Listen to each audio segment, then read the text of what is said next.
You have parents out there that are planning to protest the fact that you have made this horrible decision to move the football game, the Proctor-Rome RFA football game, from a Friday to Saturday. It's homecoming. How could you do this? Well, first, can I say good morning? Good morning. Can we start off a little nicer with Bill and I? Good morning. Nobody does the news better than her. That is true. Nobody. And I mean it sincerely. I agree with you. And it's good to be here, and it's good to see everyone this morning. Good morning. Is this news, Bill? So the pleasantries are out of the way. Pleasantries are out of the way. Let's get to the meat. Okay, here's what I'm hearing. Now I got to tell you, I want you to hear from Andrew, because this is what Andrew's hearing, that this is ridiculous. The shooting was 4 blocks away. What are you hearing, Andrew? A lot of the students are upset that not only that the shooting was a few blocks away, but also that there's a soccer game. That's a night game that was supposed to be played a couple hours before the football game. Right. But if I can say what I'm hearing about just a bad atmosphere after these games on Friday nights, destruction of property, people that are littering all over the place, just an atmosphere that has the potential for a great deal of danger. Okay. So where are we? Let's go back and look at the decision made. And I was a part of the decision, and I'll take most of the responsibility for it because I have to worry about or be concerned with, I should say, the safety of the community property, the safety of the students, the safety of the athletes, the safety of the fans on both sides. Is there a truth to the property being destroyed? No, not. You know what? You're seeing. I mean, I'm hearing there's shrubs litter, being pulled up, things like that. You know what? We have 3,000 students in that building within the city limits. Okay, we have very few, if any. I mean, how often do you hear of any issues that really come up? And there shouldn't be. Right. I don't want one. If one child gets injured, if something happens, if they get hit by a car, it's dark streets, it's late at night, we're concerned about the safety of the students. And that takes precedence over anybody's issue with, as far as I'm concerned, with respect to, we're worried about playing a game on a Friday night. But it's tradition, you're blowing up tradition. Okay. I don't know where the tradition came from. When I played at Proctor, we didn't have lights. Okay, so I mean, how far back? Tradition is in 1990s. Yeah. Tradition started. When do we start tradition? Where does tradition start? History. Yes, this dates back to let's the go 90s. Back. Well, I think it was 1989 or 86 or 87 when they had gotten lights at Proctor. Yeah. And I graduated well before. So you're saying if it's about tradition, then we should be playing under the skylight on Saturday afternoon. Safety trumps tradition. Safety trumps any concerns that anybody has regarding a game. Look, and I understand it. And the students, we play 4 home games this year. The decision was made, and I think we're going to continue it on Saturdays. Saturdays are great football games. Colleges play on Saturdays. Many schools, there's other schools in Syracuse that play their games on Saturdays as well. Again, we have to be concerned with. I wasn't worried about the shooting, whether or not that's not that I wasn't concerned about it, but that was. It was 4 blocks away, right? It was further than that. But was it? Did it have any? Is there any proof that it had any relationship to someone that was at the game? No, because there's been incidents throughout the city, and it just happened to be, I guess you could call it fortuitous, a Friday night game and students. But students walking and running into a situation at night. Yeah.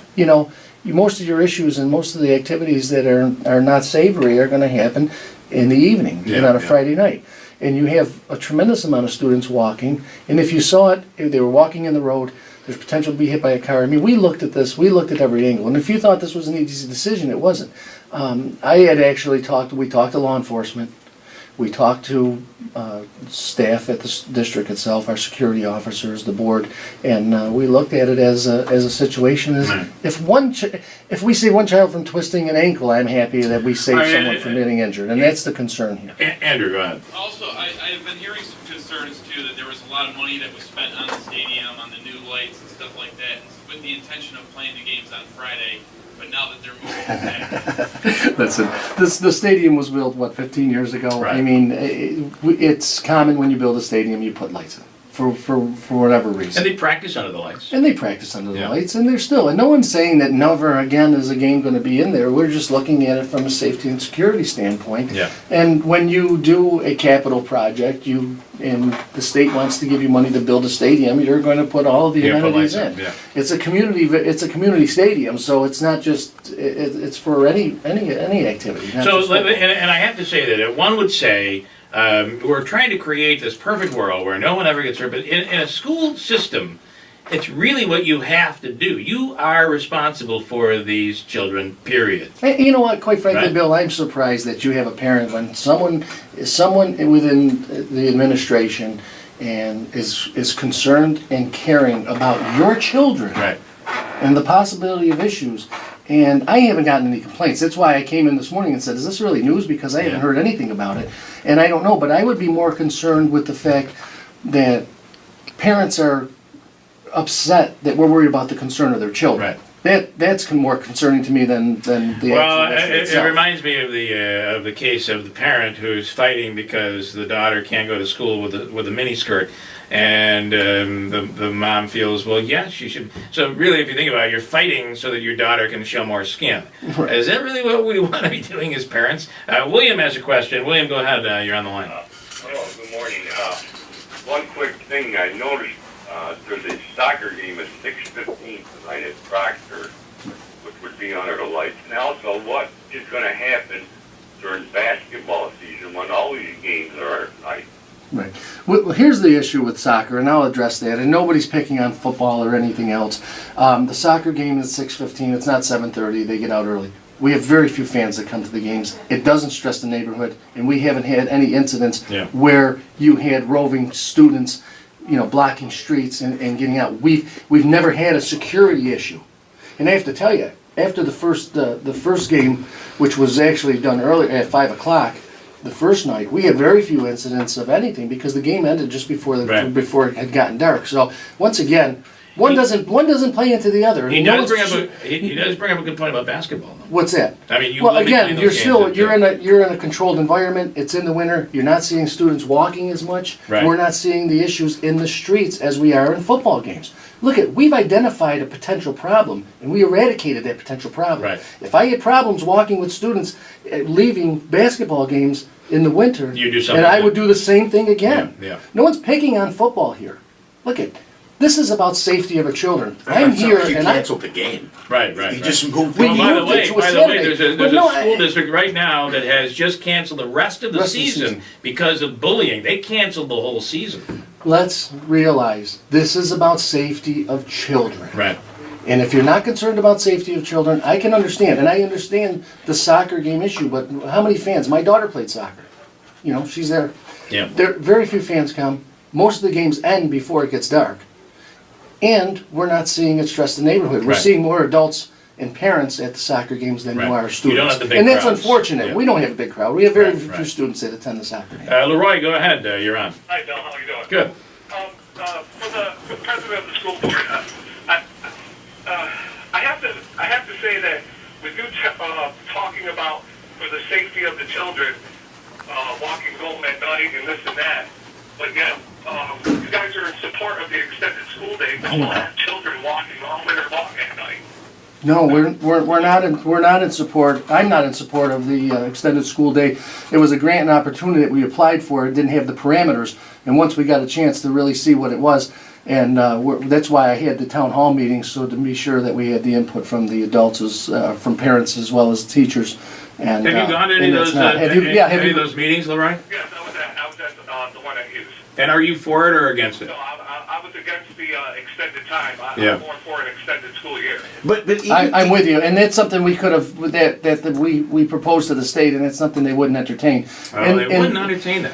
It's an interesting dynamic, Yeah. and Bill, you know the state better than we do. They give you this something, and they give you these certain parameters, Yeah, and yeah. unfortunately, it doesn't fit into the it's the square Sure. peg and the round peg in a square hole. It just if it doesn't fit within that particular right. dynamic, and no, I wasn't in support. I was in support of a longer school year. Yeah. And- Leroy, I appreciate the call. Thanks, Good man. question, also, by the way, and I thank him for that. Jojo, you're on, man. Good morning.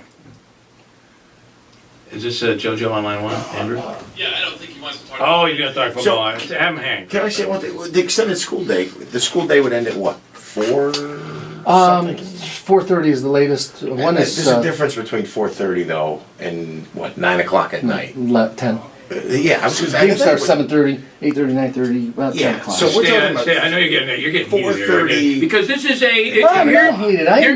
here's my take on this. Here you are thinking you're doing the right thing to protect the children, and the parents of the children who you're trying to protect are giving you grief over it, and that's got to be frustrating. Well, again, I guess I check the temperature by how many calls I get on my office and my cell phone. I think I had gotten certainly a lot more for the extended school day than I did for this. I hadn't gotten one call. One of our other board members, Michelle Mandia, had gotten a couple calls and said, "Hey, you got some people out here that aren't happy about it." And at the end of the day, we look at it as what are we trying to accomplish here? I mean. Let's put it on the flip side and say there was an incident that occurred. You had an assault on a child.